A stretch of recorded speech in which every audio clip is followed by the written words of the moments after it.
నమస్కారం. ఈ రోజున మనం ఒక కథ చెప్పుకుందాం. ఈ కథ నా స్వీయ రచనలో వచ్చింది. ఓ తెలుగు ఆన్‌లైన్ మ్యాగజైన్‌లో ప్రచురణ అయింది. ఈ కథ శీర్షిక 'ఆడపిల్ల గుదిబండ' అంటే ఒక ఆడపిల్ల పయనాన్ని మనకి తెలియజేసే ఒక కథ.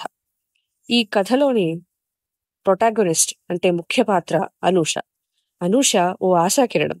మల్లంపాడు అనే ఊరిలో 13 ఏళ్ల అనూష చదువులో మేటి. ఊరి ఏకైక ప్రాథమిక పాఠశాలలో 7వ తరగతి చదువుతూ తన కలలను పరిపూర్ణం చేసుకోవాలని తపిస్తూ ఉంటుంది. అయితే ఊర్లో అందరిది ఒకే మాట. ఆడపిల్లకి చదువెందుకు? అనూష స్కూల్లో నుండి వస్తుండగా ముగ్గురు అబ్బాయిలు రాము, బాబు, మల్లి ఆమెను అడ్డగించారు. అరే అనూష, స్కూల్ నుంచి వస్తున్నావా? నీకు చదువెందుకు?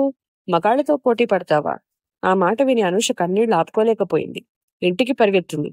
లక్ష్మమ్మ అంటే ఆమె తల్లి ఆమెను అర్థం చేసుకుని, కన్నీళ్లతో కాదు తల్లి, విజయం సాధించి వాళ్లకు సమాధానం చెప్పాలి అని ధైర్యం చెప్పింది.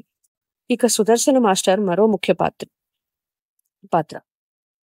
సుదర్శన్ మాస్టారు ఒక మార్గనిర్దేశకుడు. అనూష కష్టాన్ని గమనించిన వ్యక్తి సుదర్శన్ మాస్టర్.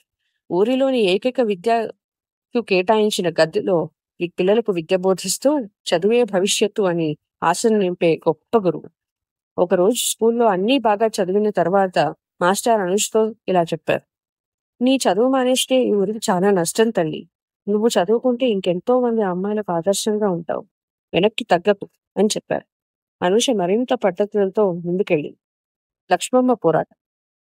అనూష చదువులతో పాటు లక్ష్మమ్మ జీవితం కూడా సులభం కాదు. ఆమె భర్తను చిన్నతనంలోనే కోల్పోయి కూలి పని చేస్తూ కూతుర్ని పెంచుతోంది. ఒకరోజు ఊరి పెద్ద శంకరయ్య ఆమెను పిలిచి, నీ కూతుర్ని చదవడించడం మానిపించు, పెళ్లి చేయించు. మీరు సమాజానికి వ్యతిరేకంగా పోతే ఒప్పుకోలేమని హెచ్చరించాడు. కానీ లక్ష్మమ్మ వెనక్కి తగ్గలేదు. మా అమ్మాయి చదువుతుందని అది నా తుదిర్ణయమని గట్టిగా చెప్పింది. ఆ మాట విని ఊరంతా ఆశ్చర్యపోయింది. లక్ష్మమ్మ ధైర్యానికి మూలం ఆమె తల్లి వసంతమ్మ. ఆమె చిన్నతనంలోనే చదువు మానేసి పెళ్లి చేసుకోవాల్సి వచ్చింది. కానీ తన కుమార్తెకు చదువు అడ్డంకిగా మారకూడదని తప్పించింది. కానీ ఆమె ఆశ కూడా తీరలేదు. తన భర్త కారణంగా లక్ష్మమ్మకు చదువు చెప్పించలేకపోయింది. కాబట్టి ఆమె ఒకరోజు లక్ష్మమ్మకు చెప్పింది, నాకైతే అవకాశం రాలేదు, కనీసం నీకైనా నీ పాపకైనా అది రావాలి అని. మనం వెనక్కి తగ్గితే ఇంకెప్పటికీ ఆడపిల్లలు వెనకబడి ఉంటారు. తను కూడా చదువుకోవాలన్న కల తీర్చుకోలేకపోయిన లక్ష్మమ్మ తల్లి చెప్పిన మాటలతో బలాన్ని సంతరించుకుని తన కూతురికైనా చదువు అబ్బాలని ఎంతో గట్టిగా ప్రయత్నించింది.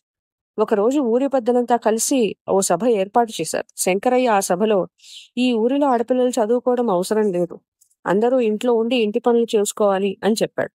అందరూ ఊహించినట్లుగానే లక్ష్మమ్మ గట్టిగా ఎదురు నిలిచి, నేను ఏం చేసినా నా పాప చదువుతుంది అని తేల్చి చెప్పింది. ఆ రోజు నుండి అనూష ఊరి ప్రజల తిట్లను తట్టుకుంటూ ఈశ్వరబ్బులు భరిస్తూనే చదువులను కొనసాగించింది. ఏళ్ల పాటు కష్టపడిన అనూష పట్టణానికి వెళ్లి ఉన్నత విద్యను అభ్యసించి ఒక ఐఏఎస్ అధికారి అయింది.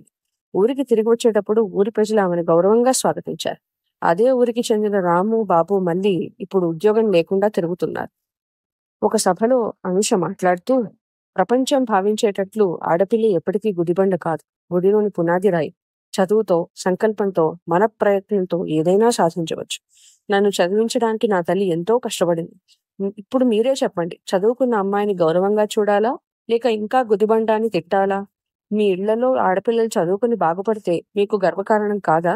వాళ్ళు తెచ్చే పేరు మీకు కాదా? వాళ్ళ వల్ల వచ్చిన గౌరవం మీకు కాదా? ఏ శాస్త్రం ఆడపిల్ల తక్కువ అని చెప్పింది? నన్నే చూడండి, ఎందరో మగపిల్లల కన్నా నేనిప్పుడు సగర్వంగా తల ఎత్తుకుని తిరగగలను. మా అమ్మ మహారాణిలా చూసుకోగలను. ఇప్పుడు చెప్పండి, నేను చేసింది తప్ప? ఊరంతా మౌనంగా ఉండిపోయింది. సుదర్శన్ మాస్టారు ఈ ఒక్కసారి చప్పట్లు కొట్టారు. వెంటనే ఊరంతా మారుమోగిపోయింది. ఆ రోజు నుండి ఆడపిల్ల గుదిబండ అనే మాట మల్లంపాడులో ఎప్పుడూ వినిపించలేదు. ఈ కథ మీకు నచ్చినట్లయితే లైక్ చేయండి, సబ్స్క్రైబ్ చేయండి. ఇలాంటి కథలు మీకు మరిన్ని తీసుకురావాలని ఆశిస్తూ సెలవు తీసుకుంటున్నాను.